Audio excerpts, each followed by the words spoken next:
Hi everyone. Welcome to your show Copy with Experts. This is your host Ranma here, and today we have Marcus, who's the managing director at Brew Interactive with us, a leading B2B digital marketing agency based out of Singapore. So, Marcus, how is it going today? I'm very well, thank you for having me, Rami. Great. Marcus, before we move any forward, let's get to know the human behind the mic. Why don't you talk us through your journey thus far and how did you land up in the digital marketing, SEO, PPC space, and also a bit about Brew Interactive, what you guys do, what you guys specialize in, your core competencies, and we take it off from there. Sure. So I guess my journey all first started because in Singapore every able-bodied male would have to serve your military service for at least for 2 years. Yeah, So it all started around that same time. It's kind of like jail time, like when you are stuck in that time period, you can't really do anything more than that because again you are in a camp or you're thinking and you get very philosophical with life that yeah. way. So when you get very philosophical, a lot of the people that were my army mates were what you would call Mhm, white horses in the army. So white horse is a term used for people whose fathers are very wealthy and very well networked. And mhm, I happen to find myself in a vocation where it's a lot of white horses, but I come from a very middle class family background. So I think that was the biggest insecurity I found in myself because right after army, or during army, a lot of times we would always talk about what we plan on doing after army. And most of my army yeah. mates were planning to were already going to Ivy League anyway. Like someone was going to read law in Columbia, another one was going to Brown to study something. I don't remember what it was. But everybody felt like they were on to doing something really impactful with their life. Mhm, And because again, I don't have a wealthy father, so I looked at all of them and I felt I needed to do something to measure up with my peers. And I had nothing, so I thought, okay, you know what? Like my best solution to that was really just to try to start a business. And I started it maybe a few months before I finished my military service. It was an mhm, e-commerce store. This was in '07, and I didn't know what products to sell. I just knew I wanted to start a business. So I thought, okay, mhm, e-commerce because it's online. And I picked iPhone products like iPhone cases, MacBook mhm, chargers, those kind of accessories. So I just wanted to sell accessories on my e-commerce store. mhm, Um, and I again knew nothing about marketing. So all I knew back then was really okay. I was living with my parents at that time, so I thought, you know what, maybe I'll just print flyers from my printer at home, and I will go down to one of the consumer electronic shows or malls and just mhm, distribute my flyers there. So I think we all know where this story will go when you start distributing flyers. And then so a friend told me, hey, why don't you go ahead and you learn about SEO. So I was like, what is SEO? Like SEO? Like what? Like it's a Korean last name to me. It's like, what is SEO? So then, when you're young, you have time, you have energy. So I just took it upon myself to just go learn everything online. And then just applied it on the business. And soon we were ranking quite well for like some search terms like iPhone covers, iPhone chargers, those kind of search terms.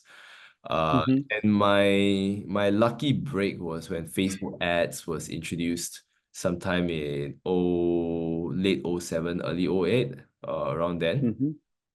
So I dabbled with Facebook ads, and last time Facebook ads weren't that regulated as it is today. Yeah, Uh, yeah.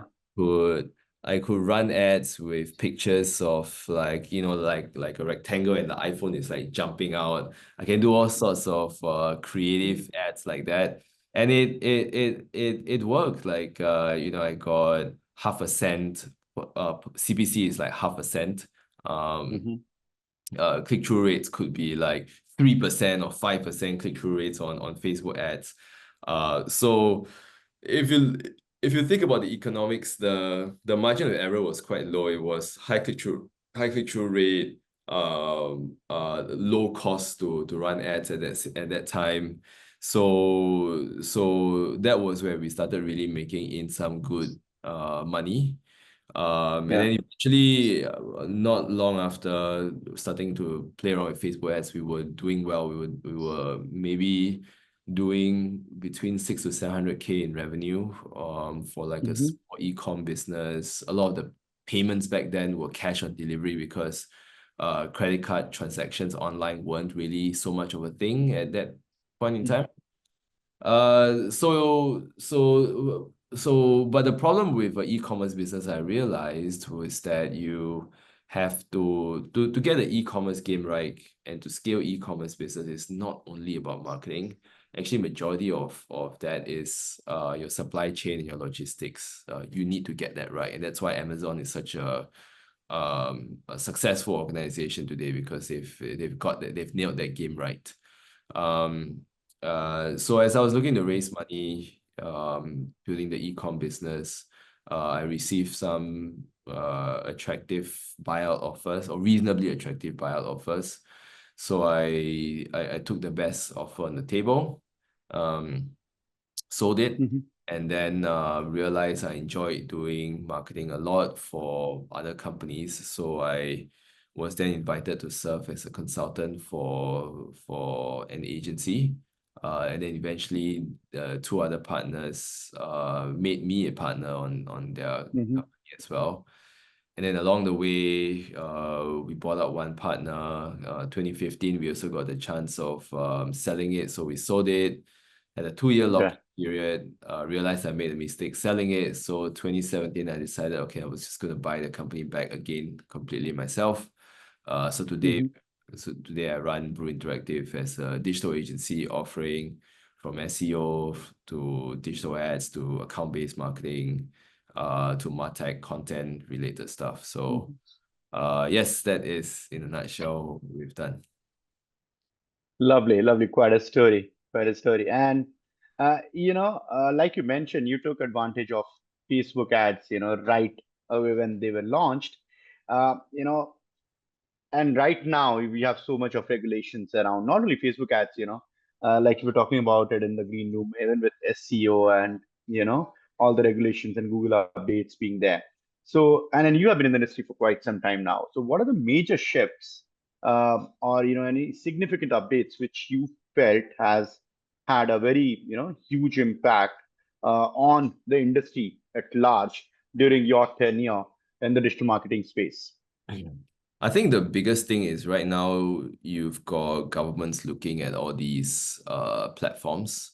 Uh, Mm-hmm. so in the past, if you look at US and even China, it's they they don't put much regulations to tech companies as they do today, right? Because Right. the whole idea behind it was let them innovate, let them grow, and then regulate later on. So Mm-hmm. um uh so that's the shift that I noticed from 15 years ago. It was like, okay, everybody just do whatever you want. It's cowboy town. Mm-hmm. You can run the platforms whatever and however you like. Uh Mm-hmm. and in the past, you also didn't get a lot of politicians, and there weren't a lot of fake news or fabricated news distributed on these platforms, not all Yeah. that much as not as prevalent as it is today. So so back then we could be cowboy, we could just say anything, run anything. It's the old days of affiliate marketing, but we were doing it for our clients and even like businesses that we were running. But today, if you do any of that, it's not the same anymore. So to answer your question, what's one big shift is that I think right from the onset, like these platforms have already regulated themselves, or Mhm. they have Big Brother, i.e. the government, watching over how they regulate themselves, the kind of content that's Yeah. being distributed over there, because these tech platforms are so accessible by minors, uh, Mhm. that you've got fabricated news, you've got like scams happening. They are so prevalent in these platforms that Mhm. the government has to step in. So the biggest shift that we have really taken is essentially making sure that it goes back to basics. Yeah. You just have to do the right things. Like SEO, you can't keyword spam anymore. You can't do black hat SEO anymore. Or maybe you can, but you gotta still limit it to. You just don't want to get Yeah. caught with it.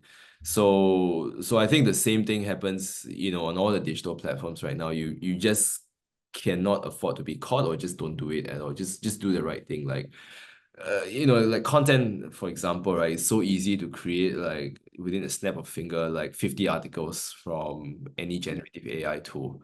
But Yeah. again, just making sure you do the right thing. Don't use ChatGPT to make your content and publish, thinking you're gonna get good Yeah. results from it. You Right. won't. Spoiler alert.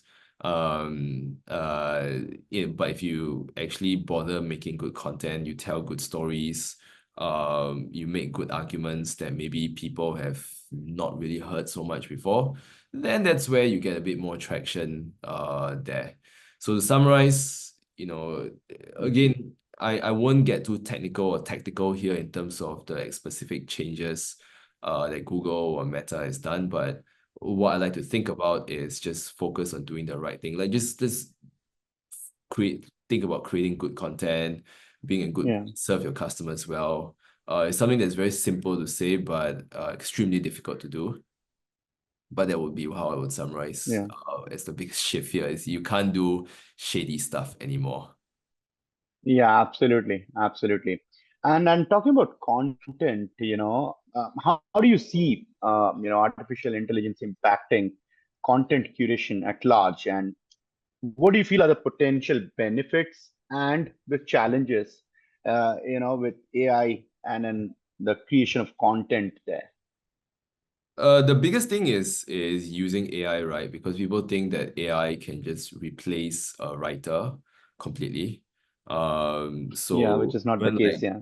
yeah, some of my staff writers, they just like send, admittedly, like they have ever sent to their clients an article that's completely written by ChatGPT and pop it over to the client. I think that is probably one of the silliest things you can do for your career. Unless you're trying to bring your career down, then so be it. But I would probably say that the benefits of using generative AI is obvious. I don't have to get to that. But the trick really is, how do you use AI and still be unique at the same time? Yeah. So I'll give you an example. Like, I try to post once in a while on my LinkedIn profile. Hmm. And this morning I wrote up a post on LinkedIn about my opinions of people job hopping. I Yeah. My opinion is that there is a relational compounded interest that you can get by working with somebody for an extended period of time. And again, this is something that I don't think generative AI or ChatGPT can come up with that topic and can produce that opinion for me. Yeah. It is an opinion that I formed by myself. Hmm. I realized that about myself. So Hmm. so that storytelling angle, that creative aspect, is something that generative AI will have some challenges replacing human beings. But when it comes to like writing that LinkedIn post based on my opinion, the benefit is obvious over there in terms of time saving here. Hmm. So I would say most people listening to this will probably think generative AI can take over your jobs, or it's also saying that people who know how to use generative AI will take over your jobs. That is, of course, largely true. Um, Mhm. but what I feel in today's economy is that you just need to know how to incorporate that and know when to use it, know the limits of it, and know the Mhm. capabilities of it. And it is always a moving needle in terms of where its capabilities are. Um, Yeah. so if you stay up to date and you are constantly experimenting with it, or you're constantly talking to people who are experimenting with it, I think one will go very far in their career. Absolutely. And then, talking about experimentations, right? I mean, you have invested in multiple startups, right, with a significant number of successful exits. So, what, key characteristics do you look in a business, before you decide, whether to invest or not? Oh wow. Biggest thing would be the business model and the market, followed by the valuation. Mhm. And then the thing that people tend to place an emphasis on, but I cannot really get it right for me, is the people. Because Mhm. people say, they bet on people on startups, which I don't disagree with, but I have a hard time trying. I like everybody. So I have that problem where I feel when I meet a person, I like that person a lot. Mhm. Maybe because I want to be liked also. So that maybe has shaped my perspective. But I would say it's at the end of the day, it boils down to, for me personally, it's the industry that they're operating in, whether I understand the industry well enough, the model that they're Mhm. operating in, and the Mhm. valuation of the company. Absolutely, absolutely. And then, you know, there is a big, gap in terms of how you analyze the valuation of startups, in the sense that every founder or any startup founder, right, they would have a different perspective, in the sense that how they want to evaluate their business, right? And when you do your due diligence, there is a gap there in most of the cases. So how do you address that? Have you experienced that ever? I have invested in some startups, but I again am no expert at Okay. it to comment about it Mhm. intelligently. Mhm. If we're talking about startups, I think uh, most startups' valuation at the end of the day are very arbitrary. They just decide whatever Mhm. figure it is, Yeah. and as a prospective investor or partner in the business, you just have to decide for yourself whether it fits your own Mhm. philosophy of what you're Right. doing. So some people they just put money in because they just like the guy or the girl that's running it. But there are Mhm. others that maybe are a bit more methodical, Mhm. and I try to adopt that approach for my personal portfolio. Absolutely. And Marcus, I mean, you, through your agency, would have dealt with quite a few number of clients, and have had brilliant successes, I'm sure. But what is your favorite client And story? brilliant failures too, no less. I mean, that is a part of the journey, right? Part and parcel of the game. So, but yeah, I mean, your favorite client story, which, kind of is close to your heart. Um, I would say it's probably our first client. The brand name is called Cowhead. It's a FMCG brand. They do dairy, Mhm. milk products, cheese, or cheese related products also. Why is that Mhm. my favorite client story is that look, I entered into this business Mhm. not for essentially I entered into this line of work because I was looking to make money. That was Yeah. my sole focus in the first place. And Mhm. along the way we meet prospective clients, and Cowhead was one of Mhm. them. And then, again, I was a very transactional person, like I was in there to Mhm. make money. So it's like if you have a problem that I cannot solve and monetize it, then I am not as interested as talking to you back then in my Mhm. younger days. Um, Right. but I think working with them, and they are still a client of us, and because I like to keep my clients long. Uh, Mhm. I think they've opened my eyes in terms of, hey, it's beyond just making money together. It's also about relationships. So, very lucky to have met them. They're very simple people. Like those people who have been our client contacts are still working there despite, I Mhm. think, 10, 15 years already for some of them. And they've attended my wedding. They attended like my baby shower. I was lucky enough to attend their weddings also. Uh, Lovely. I think one thing I've learned is through them is I think life is a lot more than just about making money. Or doing business. Yeah. Yeah, like you want to enjoy the company of the people that you work with. You want to learn from them, hopefully impart something that you learn with them also. Mhm.